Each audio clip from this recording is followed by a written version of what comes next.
वृत्तिजम् गोदानम् रत्नधातवम् अग्निः पूर्वेभिर्वृषिभिरेभ्यो नूतनैरुना तदेवाङ्गेह वक्षति अग्निनारैवस्मत्कोशमेव दिवे दिवे।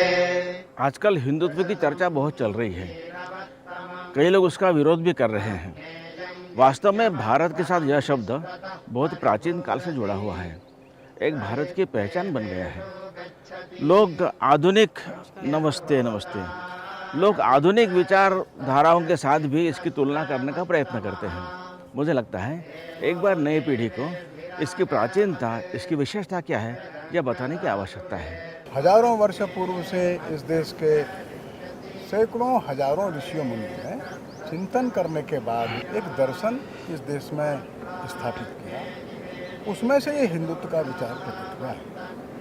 किसी एक व्यक्ति के द्वारा, किसी एक पुस्तक के द्वारा या कोई एक विशेष पूजा पद्धति में से निकला हुआ यह विचार नहीं है, और इसलिए इस विचार दर्शन की कुछ विशेषताएं हैं, अपने आप में विश्व में अनोखी है। तो ये सारा विचार दर्शन एक आध्यात्मिक पृष्ठभूमि पर खड़ा हुआ है। ऋषियों मुनियों ने ये कल्पना की और इसको अनुभव भी किया कि सारी सृष्टि, सारा जीव जगत, इसके अंदर कोई न कोई ईश्वरीय तत्व है, और इसके कारण से सभी के अंदर वे एक एकात्मता को अनुभव करते थे।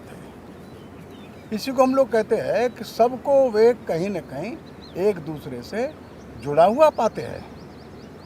ये सारी सृष्टि, सारा मनुष्य, जीव जगत, प्राणी जगत एकात्म है। इसी को आज की भाषा में कहते हैं इंटीग्रेटेड है। एक से दूसरे को हम लोग स्थायी अलग नहीं कर सकते। एक दूसरी महत्वपूर्ण बात और है, उन्होंने सारा जो विचार किया है वो समग्रता में किया है, होलिस्टिक है। और एक का विचार करते समय दूसरे को उन्होंने छोड़ा नहीं, और इसलिए सभी के साथ मिलकर एक नया भाव, एक नया दर्शन हमारे भारत के ऋषियों ने दिया। तो इस प्रकार से हम तीन बातें मौलिक रूप से कह सकते हैं इस हिंदुत्व के लिए जो आधारभूत है। पहला तो यह है, इसका आधार आध्यात्मिक है। दूसरा, इसका अप्रोच इंटीग्रेटेड है। और तीसरा हम कह सकते हैं जो होलिस्टिक है। हमारे ऋषि मुनियों ने इस दर्शन को देते समय यह भी कहा कि उस एक सत्य को पहुंचने के लिए किसी भी मार्ग से जा सकते हैं। संस्कृत में, ऋग्वेद में एक बड़ा सुंदर मंत्र उन्होंने कहा है। वो कहते हैं एकम सत विप्रा बहुधा वदंती। इसका भाव यह है कि उस परम सत्य की ओर जाने के लिए बहुत मार्ग हो सकते हैं। विद्वान लोग भिन्न भिन्न प्रकार से कह सकते हैं। अब देखिए, इस एक मौलिक दर्शन के आधार पर उन सब के अंदर एक एकता स्थापित हो गई। हिंदू समाज का हृदय इतना बड़ा हो गया कि कितनी भी विविधताओं को, कितनी भी डाइवर्सिटीज को वो एकात्म भाव से देखने लगे। सबके अंदर एक ही ईश्वरीय तत्व है। विविधताएं, डाइवर्सिटीज और डिफरेंसेस हो सकते हैं, लेकिन उनके अंदर जो एक तत्व है जो सबको जोड़े और बांधे रखता है, वो ईश्वरीय तत्व इस दर्शन की एक मौलिक बात थी। इसके कारण से इतनी विविधताएं होने के बाद भी देखिए, यहाँ संघर्ष नहीं, सामंजस्य पैदा होता है। रविंद्रनाथ टैगोर ने अपने स्वदेशी समाज नाम के निबंध में यही बात इस ढंग से कही है कि विविधता में एकता देखना और अनेकता में ऐक्य प्रस्थापित करना, यही भारत के अंतर में पड़ा हुआ धर्म है। बिल्कुल ठीक बात है। रविन्द्रनाथ ठाकुर जो कहते हैं वो भारतीय दर्शन को ही स्पष्ट करते हैं, बल्कि एक कदम और आगे हम लोग कह सकते हैं। ये विविधताओं में एकता तो अच्छी बात है, लेकिन भारतीय ऋषि कहते हैं ये मौलिक एकता है, ये फंडामेंटल यूनिटी है जो विविधताओं में प्रकट होती है। अलग अलग को एक करना ऐसा नहीं है।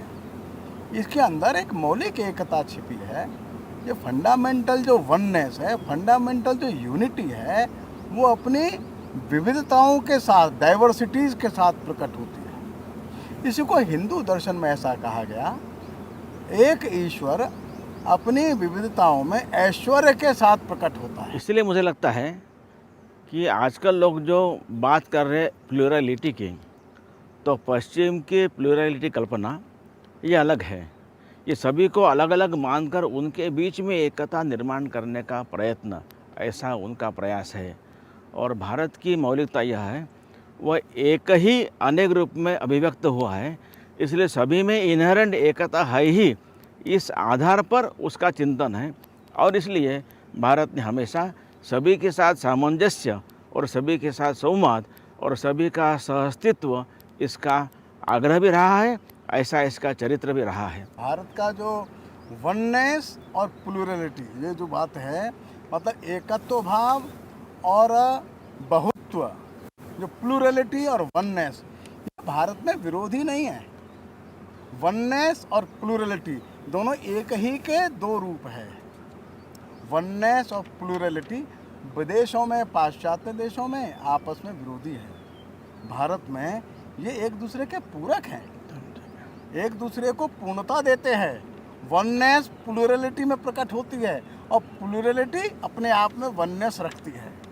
और यही हिंदुत्व का ब्यूटी है, हिंदुत्व का सौंदर्य यही है कि प्लूरलिटी में वननेस देखना और वननेस को प्लूरलिटी में प्रोलिफरेट करना, ये सुंदरता है। जब हिंदू राष्ट्र की बात आती है, तब लोगों के मन में प्रश्न आता है कि भारत में रहने वाले मुस्लिम, ईसाई, इनका क्या होगा?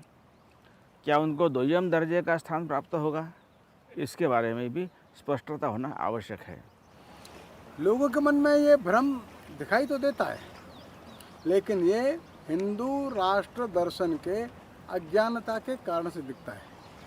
जो हिंदू राष्ट्र दर्शन है, उसका किसी मजहब से, रिलीजन से कुछ लेना देना है ही नहीं।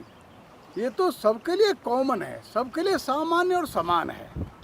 पूजा पद्धति कोई सी भी है, लेकिन सबके साथ जो व्यवहार है वो हिंदू राष्ट्र दर्शन को प्रकट करता है। हम अभी उदाहरण देखें तो कलाम साहब तो एक मुस्लिम मत को मानने वाले व्यक्ति हैं, वे पक्के मुसलमान भी हैं। मुसलमान होने के साथ साथ वे भारतीय राष्ट्रीय दर्शन के पक्के समर्थक हैं। वो जीवन भी जीते हैं वैसा, अर्थात सभी संप्रदायों का सम्मान करना, सभी के सुख की मंगल कामना करना, इसमें कहाँ वे पीछे है। सारी मानवता के लिए वे अपना सर्वस्व अर्पण करने के लिए आगे बढ़ते हैं। तो ऐसे जो भले ही मुसलमान होंगे, ऐसे अनेक लोग हमको दिखाई देते हैं, तो इस भारतीय राष्ट्रीय दर्शन के साथ एक रूप हो गए। उदाहरण के लिए MC छागला साहब थे, भले ही वे मुसलमान थे, लेकिन अपने आप को कहते थे मैं हिंदू दर्शन को मानने वाला हूँ, मैं परंपरा से, पूर्वजों की संस्कृति से मैं हिंदू हूँ, लेकिन रिलीजन के नाम पर मैं मुसलमान हूँ। हम दारा शिकोह का उदाहरण भी देश में देखते हैं। वो औरंगजेब का बड़ा भाई था, लेकिन दारा शिकोह मुसलमान था। इसके बावजूद भी उपनिषदों का भाष्य लिखता था। भारतीय वैदिक परंपरा को अच्छे से उसने अध्ययन किया और उस निष्कर्ष पर पहुंचा, इस देश की जो एक बड़ी सांस्कृतिक आध्यात्मिक परंपरा है वो महत्वपूर्ण है, और किस प्रकार से इस्लाम की कुछ अच्छाई और कुछ इस देश का सांस्कृतिक आध्यात्मिक दर्शन दोनों मिलकर के इस देश के लिए अच्छा हो सकता है। तो दारा शिकोह हम कह सकते हैं इस भारतीय राष्ट्रीय दर्शन को मानने वाला, जानने वाला एक अच्छा महापुरुष हो गया। श्रीमती एनी बेसेंट थी, वो तो भारतीय मत संप्रदाय की मानने वाली नहीं थी, वो विदेश के मत संप्रदाय वाली महिला थी, लेकिन भारतीय दर्शन के साथ एक रूप हो गई, बिल्कुल अंतर ही नहीं दिखता। और इसलिए कोई सा भी मत, कोई सा भी संप्रदाय मानते हुए वो इस्लाम को मानने वाले कोई दिक्कत नहीं।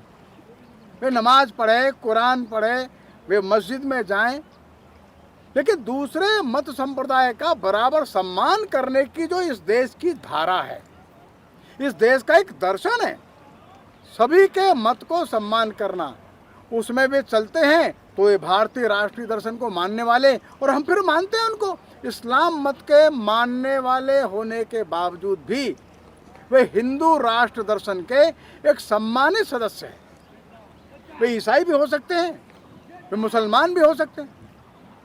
उदाहरण के लिए पारसी समाज में ऐसे बहुत सारे लोग हैं। अभी नानी पालकीवाला साहब थे, जमशेदजी टाटा थे। वे अगर रिलीजन के हिसाब से देखते हैं तो पारसी थे, लेकिन किसी भी प्रकार से भारतीय राष्ट्रीय मौलिक दर्शन, जिसको हम हिंदू दर्शन बोलते हैं, उसका पूरे तरह से जीवन जीने वाले, पूरा सम्मान करने वाले। एक और पर्शियन मान्यता को पूरा मानते थे, साथ साथ सभी भारतीय मत संप्रदायों का सम्मान करते थे और एक वैश्विक कल्याण की भावना लेकर के काम करते थे। और इसलिए हमारा जो भारतीय राष्ट्रीय मौलिक दर्शन, जो हिंदू दर्शन, वो किसी भी प्रकार से किसी भी मत संप्रदाय का विरोधी नहीं, और दुनिया के सभी मत संप्रदाय, रिलीजन्स इसके अनुरूप अपना जीवन जी सकते हैं। इसमें टकराहट नहीं है। ये बड़ी गंगा की तरह है जिसमें अनेकों छोटी छोटी नदियां आकर के मिल जाती हैं और अपना भी अस्तित्व उसमें समाहित कर देती है। बड़ी गंगा चलती चली जाती है। हम समझते हैं भारतीय राष्ट्रीय दर्शन ऐसे किसी भी संप्रदाय, मत, रिलीजन का विरोधी भी नहीं, और किसी भी प्रकार की टकराहट का भी इसमें कोई भी किसी भी प्रकार का अंदेशा हमको दिखाई नहीं देता। शांति शांति शांति।